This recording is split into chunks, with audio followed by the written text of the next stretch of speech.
जोहार, मेरा नाम है जूली और शुरू करते हैं झारखंड का प्राइम टाइम बुलेटिन जोहार झारखंड। रांची में ट्रैफिक नियमों की अनदेखी कर मॉडिफाइड साइलेंसर और प्रेशर हॉर्न लगाने वालों पर कड़ी कार्रवाई की गई। गाड़ियों से इन्हें निकालकर जब्त किया गया और फिर रोड रोलर के जरिए कुचल दिया गया। इसके जरिए रांची ट्रैफिक पुलिस का संदेश भी साफ है कि नियम की अनदेखी कर अगर रास्ते पर चलेंगे तो सख्त कार्रवाई से बच नहीं पाएंगे। पूरी खबर इस रिपोर्ट में देखिए। मॉडिफाइड साइलेंसर पर रोड रोलर, प्रेशर हॉर्न बजाने वालों पर सख्ती। रांची ट्रैफिक पुलिस का बड़ा अभियान, ध्वनि प्रदूषण फैलाने पर अब खैर नहीं।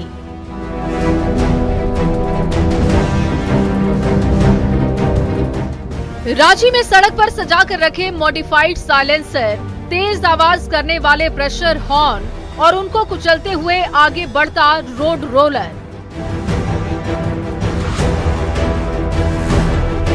ये नजारा है रांची का, जहां traffic police full action mode में दिख रही है। इसके जरिए सड़क पर तेज आवाज के साथ बाइक चलाने वालों को सख्त चेतावनी भी दी गई। ग्रामीण एसपी ने बताया कि इनसे आम लोगों को काफी परेशानी होती है, साथ ही लोगों से इनसे दूर रहने की अपील की और ऐसा नहीं करने पर कार्रवाई की चेतावनी भी दी। सबसे ज्यादा मॉडिफाइड साइलेंसर्स, 400 से ज्यादा प्रेशर हॉर्न और जो डिफरेंट नीली पीली टाइप की लाइट जो भी लगा के चलते हैं, उसके विरुद्ध ये कार्रवाई थी और लोगों में एक अच्छा मैसेज जा रहा है कि इन प्रेशर हॉर्न और मॉडिफाइड साइलेंसर्स का यूज वर्जित है और आपके विरुद्ध मोटर व्हीकल एक्ट के तहत कार्रवाई की जाएगी। और ये एक अच्छा मैसेज गया है और लोगों से भी अपील है कि आप ऐसे प्रेशर हॉर्न या मॉडिफाइड साइलेंसर्स का यूज ना करें। सड़क पर ट्रैफिक नियम का उल्लंघन करने वालों से इन मॉडिफाइड साइलेंसर और प्रेशर हॉर्न को जब्त किया गया था और इन्हें सार्वजनिक रूप से नष्ट कर वैसे लोगों को सख्त संदेश भी दिया गया जो रोक के बाद भी इनका उपयोग करते हैं। मैसेज यही है कि आप नियमों के विरुद्ध जाके गाड़ी ना चलाएं। खासकर से रांची सिटी में अगर आप नियम के विरुद्ध ट्रैफिक नियमों का पालन नहीं करते हैं तो ट्रैफिक पुलिस कहीं न कहीं आपको पकड़ेगी और आपके ऊपर कार्रवाई की जाएगी। अब आपको बताते हैं कि आखिर मॉडिफाइड साइलेंसर क्या होता है। बाइक में मूल साइलेंसर को हटाकर इसे लगाया जाता है। ये एक ऐसा आफ्टर मार्केट एग्जॉस्ट सिस्टम है जो तेज आवाज, धमाका करने और स्टाइल के लिए उपयोग किया जाता है। इससे 80 डेसिबल से अधिक शोर पैदा होता है जो ध्वनि और वायु प्रदूषण को बढ़ाता है। भारत में इसे लगवाना गैर कानूनी माना जाता है। अब चलिए आपको प्रेशर हॉर्न के बारे में भी बता देते हैं। प्रेशर हॉर्न एक ऐसा उच्च क्षमता वाला ध्वनि उपकरण है। ये गाड़ियों में सामान्य हॉर्न से बहुत अधिक तेज और कान फाड़ने वाली आवाज निकालता है। ये कंप्रेस्ड एयर का उपयोग करता है। अचानक आने वाली तेज आवाज से लोगों का ध्यान भंग होता है और लोग हादसे का शिकार हो जाते हैं। ध्वनि प्रदूषण की वजह से इसे भी भारत में प्रतिबंधित किया गया है कि इस तरह के जो प्रेशर हॉर्न है या फिर साइलेंसर है, इसका इस्तेमाल न करें। अगर किया जाएगा तो उसके खिलाफ कानूनी कार्रवाई तो की जाएगी और कुछ इसी तरह की जो तस्वीरें हैं वो देखने को मिलेगी। कैमरामैन प्रभाकर के साथ ओम प्रकाश, न्यूज़ 18 रांची। चलिए रुक करते हैं अगली खबर की ओर। धनबाद में सदर अस्पताल की बाउंड्री विवाद ने तूल पकड़ लिया है। प्रशासन के फैसले के विरोध में अब स्वास्थ्य कर्मियों में आक्रोश देखने को मिल रहा है। अस्पताल की सुरक्षा से खिलवाड़ का आरोप लगाया गया। दूसरी ओर अधिवक्ता भी अपनी मांगों को लेकर हड़ताल पर डटे हुए हैं। ये रिपोर्ट देखिए। धनबाद में वकील वर्सेस स्वास्थ्य कर्मी। स्वास्थ्य कर्मियों ने किया मौन विरोध। धनबाद कोर्ट में ठप न्यायिक कामकाज।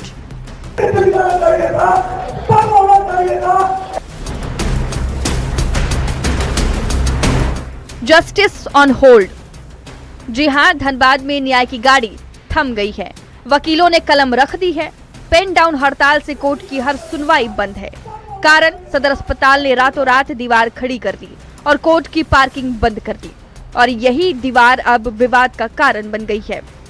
शनिवार को ये मामला उस वक्त और गर्मा गया जब जिले भर के स्वास्थ्य कर्मी अस्पताल परिसर में जमा होकर प्रशासन के फैसले का विरोध करने लगे। सैकड़ों की संख्या में जुटे स्वास्थ्य कर्मियों ने शहर में मौन जुलूस निकालकर भी अपना विरोध जताया। वहीं दूसरी ओर अधिवक्ता भी अपनी मांगों को लेकर हड़ताल पर डटे हुए हैं। स्वास्थ्य कर्मियों के जुलूस में शामिल लोगों ने अस्पताल की बाउंड्री तोड़ने के फैसले को सुरक्षा से खिलवाड़ बताया। इस तरह का वकील लोग खुद समझते हैं, वो तो हमेशा इस तरह के दखल में और जबरदस्ती वाले काम में तो रोज केस लड़ते रहते हैं, जीतते भी हैं, इसलिए फैसला जो मिलता है उसी संदर्भ मिलता है कि हाँ ये गलत हुआ है। तो इस तरह का गलत काम करने क्यों ये लोग बाधित कर रहे हैं? सूचनाएं मिलने का मीडिया के माध्यम से कि इसे तोड़ करके रास्ता बनाया जाएगा, तो अगर इसको रास्ता बनाया जाएगा तो हमारी सुरक्षा का जो मापदंड है, सदर अस्पताल या जिले के जो अस्पताल होते हैं उस अस्पताल की सुरक्षा के कुछ मापदंड हैं जो कोर्ट ने भी निर्धारित किया है और विभाग ने भी निर्धारित किया है, उसके साथ छेड़छाड़ हो रही है। अगर उसके साथ छेड़छाड़ होती है तो हम उसका विरोध कर रहे हैं। अक्सर यहाँ पे अनाधिकृत गाड़ियाँ इतनी लगी रहती है कि हमें अक्सर जाना मुश्किल हो जाता है। साथ ही बहुत सारे कभी कभी चूंकि हमारा बाउंड्री सिक्योर नहीं है, असामाजिक तत्व भी भरे रहते हैं, तो हम अपनी सुरक्षा के लिए सिर्फ चिंतित हैं और चाहते हैं कि हमारा बाउंड्री वॉल सिक्योर हो। तो देखा आपने, एक तरफ धनबाद में न्याय की कलम थमी है तो वहीं दूसरी तरफ स्वास्थ्य कर्मियों में भी नाराजगी देखने को मिल रही है। अब सवाल ये है कि दीवार कब गिरेगी, स्वास्थ्य कर्मियों की सुरक्षा से जुड़ी चिंता कब दूर होगी और न्याय की गाड़ी कब फिर चलेगी। न्यूज़ 18 के लिए धनबाद से संजय गुप्ता की रिपोर्ट। तो धनबाद सदर अस्पताल की बाउंड्री वॉल को लेकर चल रहा विवाद लगातार गहराता जा रहा है। शाम ढलते ही हालात उस समय और तनावपूर्ण हो गए जब वकीलों ने बाउंड्री वॉल तोड़ने की कोशिश के साथ पत्थरबाजी भी की। स्वास्थ्य विभाग के कर्मियों का कहना है कि वे शांतिपूर्ण ढंग से धरना और मौन प्रदर्शन कर रहे थे। इसी दौरान अचानक वकीलों की ओर से पत्थरबाजी की गई। स्वास्थ्य कर्मियों ने साफ किया है कि जब तक प्रशासन ठोस और स्थायी समाधान नहीं निकालता उनका विरोध जारी रहेगा। वहीं बार एसोसिएशन के अध्यक्ष ने रास्ते पर समझौते के बाद भी फैसला लागू नहीं किए जाने पर सवाल उठाए हैं। प्रशासन पूरे मामले में अलर्ट दिख रहा है और किसी भी अप्रिय घटना से बचने के लिए सतर्कता बरती जा रही है। हम लोग तो अनुशासन में रहेंगे ना, अनुशासन में रहकर ही काम करेंगे। तो जो परिस्थिति आई, पता चला अभी जस्ट कि लोग तोड़ रहा है दीवार और लोग एक देखने गया ऊपर में, उस पर पत्थर चलाना शुरू कर दिया। समझ में नहीं आ रहा है कि इतना ज्यादा उग्रता क्यों है। अब जो भी प्रशासन है, प्रशासन मिल बैठ के बात करेंगे, इस पे निर्णय होगा, जो अंतिम फैसला होगा वही। आप लोग अपने हाथ में कानून क्यों लिया जाए। गेट और मिस्त्री कॉन्ट्रैक्टर सब आए हुए थे और उन लोग को मैंने सिविल सर्जन के लोग और सिविल सर्जन खुद उन लोग को भगा दिया, नहीं काम किया। मतलब ये हुआ कि जिला प्रशासन डीसी का पावर लेके ये लोग आए थे, डीसी से सलाह लेके आए थे, डीसी का बात हुआ था, एसडीओ से बात हुआ था, उसके बाद भी उन लोगों का बात को सिविल सर्जन नहीं माना। या क्या षड्यंत्र है अभी तक समझ में नहीं, आश्चर्यजनक है। और अब बात करते हैं हाथियों के आतंक की। गुमला से लेकर चाईबासा तक जंगली हाथी उत्पात मचा रहे हैं। बेखौफ हाथियों का ये झुंड आता है और घर, फसल सब कुछ तहस नहस करके चला जाता है, जिससे लोगों में डर का माहौल है। रामगढ़ में हाथियों का उत्पात तो चुनावी मुद्दा बनता जा रहा है। ये रिपोर्ट देखिए।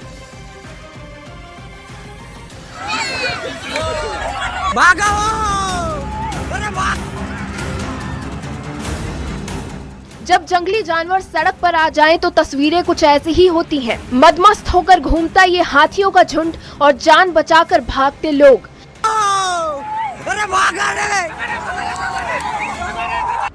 हैरान करने वाली ये तस्वीरें गुमला के भरनो थाना क्षेत्र की हैं, जहां इन दिनों जंगली हाथियों का उत्पात जारी है।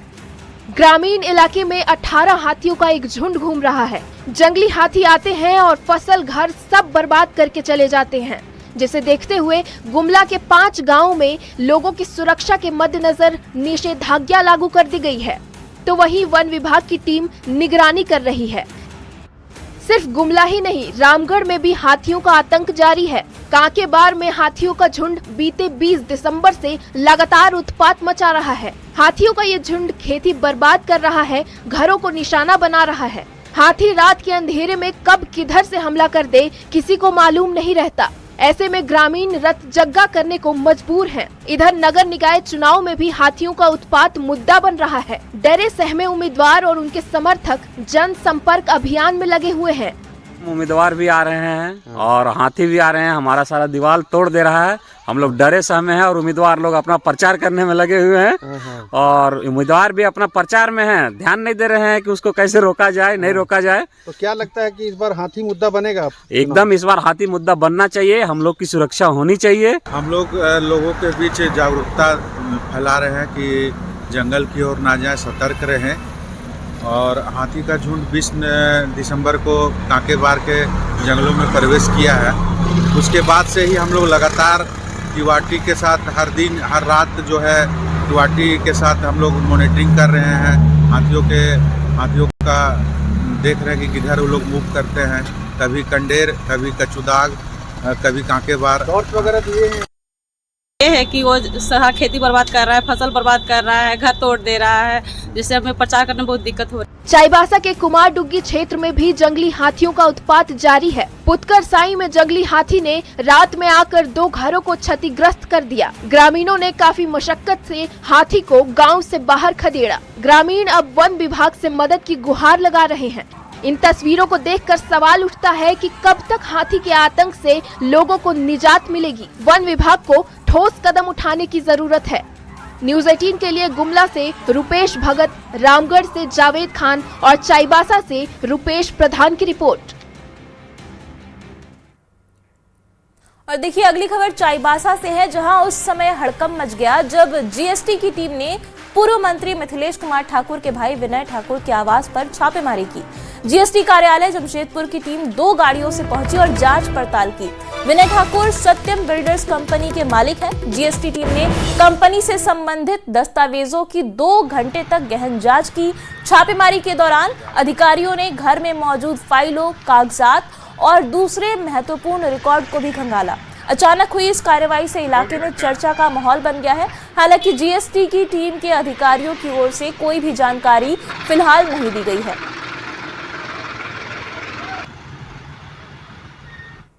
और अगली खबर राजधानी रांची से, जहां बाबा एग्रो फूड्स लिमिटेड से जुड़े धान के करीब 15 कारोबारियों के ठिकानों पर आयकर विभाग की दबिश लगातार जारी है। गुरुवार से शुरू हुई जांच में अब तक करीब 3 करोड़ रुपए मिलने की बात सामने आ रही है। बिहार झारखंड के करीब 40 से ज्यादा ठिकानों पर ये दबिश आयकर विभाग दे रही है और बाबा एग्रो फूड लिमिटेड संचालक योगेश साहू के घर से 1.25 करोड़ रुपए नकद भी बरामद हुए हैं।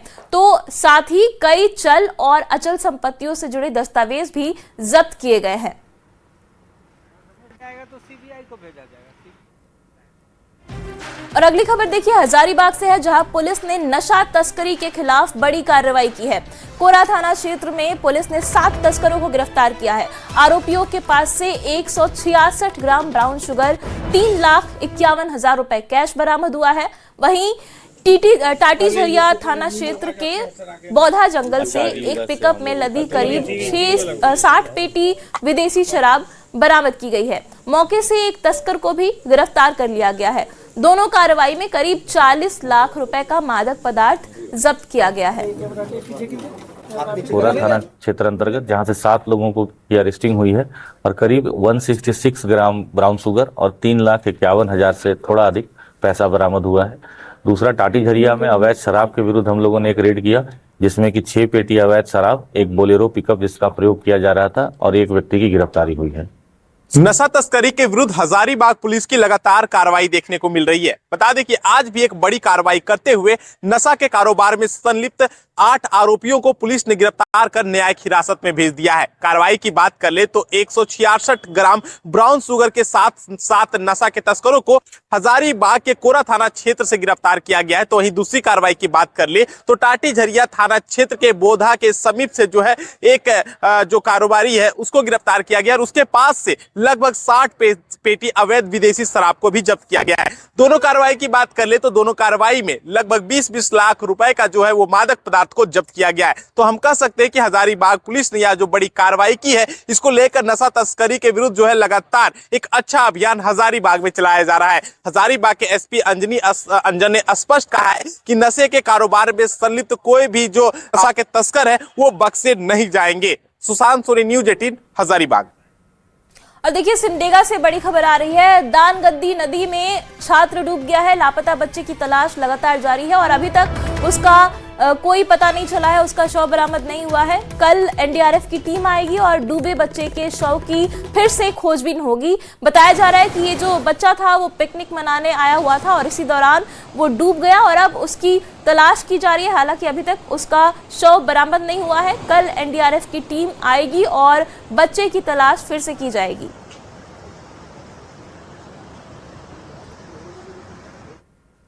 देखिए, राजधानी रांची में कानून व्यवस्था पर बड़ा सवाल खड़ा करने वाला मामला सामने आया है। अवैध गतिविधियों पर लगाम कसने की जिम्मेदारी जिस पुलिस पर है, वही काले धंधों की सरपरस्त बन बैठी है और इसके लिए पुलिस ने बकायदा रेट तय करके रखा हुआ है। जुआ खेलने वालों से पुलिस हर राउंड का पैसा ले रही है, जिसका वीडियो भी सोशल मीडिया पर वायरल हो रहा है। मामला सामने आने के बाद एसएसपी ने कार्रवाई करते हुए पुलिस कर्मियों को सस्पेंड कर दिया है और विभागीय कार्रवाई की प्रक्रिया को भी शुरू कर दिया गया है। एक वीडियो सामने आया है जिसमें एक पुलिसकर्मी कुछ लोगों के साइड में खड़े हैं और वो पैसा कलेक्ट करने का उनको कुछ सामने आ रहा है। तो उसके आधार पर एक विभागीय कार्रवाई भी शुरू करी गई है और जो संबंधित जो पुलिसकर्मी हैं उनको भी निलंबित सस्पेंड कर दिया गया है।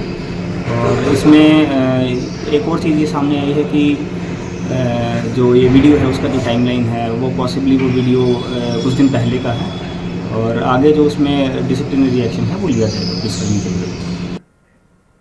खबर सियासत से जुड़ी हुई। कांग्रेस की पूर्व विधायक कंबा प्रसाद ने अपने ही सरकार पर गंभीर सवाल खड़े कर दिए हैं। बड़कागांव की पूर्व विधायक कंबा प्रसाद ने कहा है कि राज्य में पुलिस सिस्टम और कानून व्यवस्था सही तरीके से काम नहीं कर रही है। उन्होंने आरोप लगाते हुए कहा कि देश भर में बीएनएस की धाराएं लागू हो गई है, पर झारखंड के थाने में अब भी सीआरपीसी के तहत एफआईआर दर्ज किया जा रहा है। उन्होंने मामले में सत्ता पक्ष के साथ ही विपक्ष की चुप्पी पर भी गंभीर सवाल उठाए हैं। 1.5 साल बीत गया उस कानून को आए हुए, ये कानून खत्म हो गया है, लेकिन झारखंड में आज भी सीआरपीसी के तहत आज भी पूरे झारखंड में एफआईआर इस तरह से लॉन्च हो रहा है। तो इसमें कोई कुछ बोल नहीं रहा है। ये है झारखंड की पुलिस, ये है झारखंड का कानून व्यवस्था, ये है यहाँ पे झारखंड के प्रशासन और इस पे ना ही वकील साहब लोग भी चुप हैं। झारखंड विधानसभा में जो पक्ष है वो भी कुछ नहीं बोल रहे हैं, झारखंड विधानसभा भी कुछ नहीं बोल रही है और जो विपक्ष के लोग हैं वो भी चुप हैं। ऐसा लगता है जैसे कि जो हमारे पॉलिटिकल नेता हैं उनका जो कानूनी ज्ञान है वो बहुत पुअर होते जा रहा है। और देखिए, रांची में बीजेपी कोर कमेटी की बैठक हुई। इसमें आम बजट के साथ ही जी राम जी योजना, पार्टी संगठन के काम और एसआईआर सहित कई विषय पर चर्चा की गई। बजट के बाद प्रदेश में इसके बड़े पैमाने पर प्रचार प्रसार करने पर भी जोर दिया गया। 1 फरवरी को पार्टी ऑफिस में बीजेपी बुद्धिजीवी प्रकोष्ठ और चैम्बर के लोग मौजूद रहेंगे। बीजेपी नेताओं ने दावा किया है कि बजट के जरिए समाज के हर वर्ग के चेहरे पर मुस्कान लाने की कोशिश की जाएगी। नगर निकाय चुनाव पर नेताओं ने कहा कि दलीय आधार पर चुनाव नहीं हो रहे हैं, इसके बाद भी पार्टी समर्थित कार्यकर्ता पूरी मजबूती से चुनाव लड़ेंगे। कमेटी में बजट की चर्चा हुई, विभिन्न सांगठनिक विषय पर चर्चा हुई और उसके साथ जी राम जी पर चर्चा हुई है, एसआईआर पर चर्चा, तो बहुत सारे विषय है जिसको लेके अभी कोर कमेटी में चर्चा हुई है। बजट गांव, गरीब, किसान, मजदूर, नौजवान और हर तबके के लिए खुशी प्रदान करने वाला रहेगा, गरीबों के आंख के आंसू को पोंछने वाला रहेगा, महिलाओं के सशक्तिकरण रहेगा तो रोजगार के सृजन के लिए एक बहुत बड़ी भूमिका रही। प्रत्याशी का चयन हो, प्रत्याशी के किसी के नाम पे समर्थन हो, ये विषय इस समय नहीं है। वर्तमान जो सिस्टम जिस पर ये चुनाव होना है, इसमें कोई भी राजनीतिक दल ऐसा नहीं कर सकता है, तो भारतीय जनता पार्टी भी नहीं कर सकती है। ये खबर रांची से है, जहां सुखदेव नगर थाना क्षेत्र में फायरिंग की घटना की जांच के दौरान पुलिस ने नशा तस्करी के नेक्सस का खुलासा किया है। गिरफ्तार किए गए 5 आरोपियों के पास से एक मेड इन यूएस लिखा पिस्टल और कारतूस भी बरामद किया गया है। दरअसल सुखदेव नगर थाना क्षेत्र में फायरिंग का एक वीडियो वायरल हुआ था, जिसकी जांच के लिए स्पेशल टीम का गठन किया गया था। सभी गिरफ्तार आरोपियों का आपराधिक रिकॉर्ड भी रहा है और वे जेल भी जा चुके हैं। सिटी एसपी ने बताया कि ये गिरोह नशे की तस्करी की काली कमाई के जरिए और हथियार खरीदने की कोशिश में था। बड़ी वारदात को अंजाम दे सके, इसके लिए ये लोग हथियार खरीदने वाले थे। सेंटर गली बाबा अस्पताल के सामने कुछ लोग, उनका जो घर था उसकी घेराबंदी करेगी, फिर उन्होंने वहां से भागने की कोशिश करी, तो भाग के उन लोगों को पकड़ा गया है। और वहाँ वो एक तरीके से कुछ प्लानिंग कर रहे थे, वो सभी लोग आसपास के क्षेत्र के थे और सभी लोग वहीं साथ में थे। तब उनका जब सर्च किया गया तो उनके पास से एक मेड इन यूएसए लिखा हुआ देसी पिस्टल रिकवर हुआ है, 3 गोलियां रिकवर हुई हैं, तथा बाकी जो लोग जितने भी उनके साथी थे उन सभी के पास से अलग अलग मात्रा में ब्राउन शुगर की अलग अलग पुड़ियाँ जब्त हुई हैं। 5 लोगों को गिरफ्तार किया गया, उसमें से 4 लोग जो हैं उनके विरुद्ध अलग अलग तरह के आपराधिक मामले दर्ज हैं। और इसके साथ ही जोहार झारखंड में फिलहाल इतना ही, लेकिन न्यूज़ 18 बिहार झारखंड पर खबरों का सिलसिला लगातार जारी है।